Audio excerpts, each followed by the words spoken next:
ഓട്ടംതുള്ളലിന് വേദിയൊരുങ്ങിയത് തൃപ്പൂണിത്തുറ പൂർണ്ണത്രയേശ ക്ഷേത്രത്തിൽ. കാണികളെ കയ്യിലെടുത്ത് ഓട്ടംതുള്ളൽ പുരോഗമിക്കുമ്പോഴാണ് ഒരു ജർമ്മൻ കലാകാരൻ വേദിയിലെത്തുന്ന വിവരമറിഞ്ഞത്.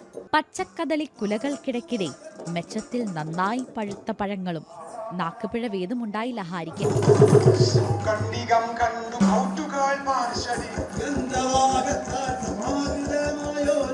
ജർമ്മനിയിൽ ഞാൻ ഒരു പുസ്തകം കണ്ടു, അവർ ഒരു ആർട്ടിക്കിൾ അബൌട്ട് ഓട്ടംതുള്ളൽ കണ്ടു.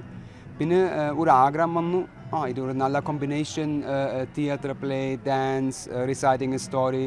ഞാൻ ചിന്തിച്ചു, ഞാൻ 25 വയസ്സായി, അപ്പോൾ ഇത് ശരി. അങ്ങനെ ജർമ്മനിയിലെ ഹർമുട്ട് സമേത് കേരളത്തിലെ ഹരിയാനു ഹർഷിതിയായി. അയാൾക്ക് കൂടുതൽ താല്പര്യം ഈ ഹാസ്യമല്ല, കഥയിലെ ഗൗരവങ്ങളാണ്. കുഞ്ചൻ നമ്പ്യാർ ഒരുപാട് സാമൂഹ്യ പ്രശ്നങ്ങൾ പറയുന്നുണ്ട്. അതാണ് ഇയാളെ വളരെ ആകർഷിച്ചിരിക്കുന്നത്. മലയാളത്തിൽ മാത്രമല്ല, അങ്ങ് ജർമ്മനിയിലും ഫേമസ് ആണ് ഓട്ടംതുള്ളൽ. 6 തുള്ളൽ കഥകൾ ജർമ്മൻ ഭാഷയിൽ പരിഭാഷപ്പെടുത്തി അവതരിപ്പിച്ചു കഴിഞ്ഞു ഹാരി. ചുരുക്കി പറഞ്ഞാൽ ഓട്ടംതുള്ളലിന്റെ ജർമ്മൻ ബ്രാൻഡ് അംബാസിഡർ.